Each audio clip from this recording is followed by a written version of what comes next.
Grebenac, to je inače selo sa većinskim rumunskim stanovništvom.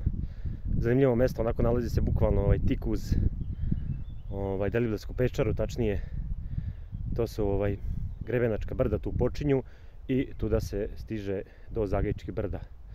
Tako da ovo je staza negde oko 15 km oba pravca i najbolji način doći do Zagajičkih brda. Mnogi idu preko Šušare, ali ono je, što bi se reklo, lagano i manja avantura. Ovo je pravi hajk. Idemo!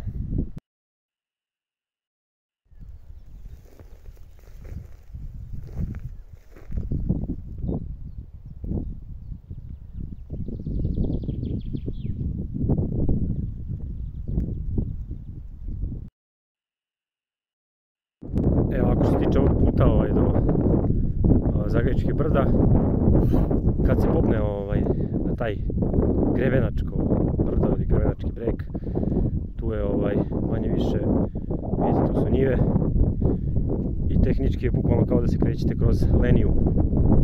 Sam uspon od sela Grebenac do ovdje negdje na ovaj Grebenački plato je onako izazovan u smislu jer ima malo elevacije, ništa strašno, ali je pesak, tako da se otežano kreće, tehnički je malo zahtevnije, nije ništa preterano, ali lepa staza i uvijek treba biti onako spreman na sve.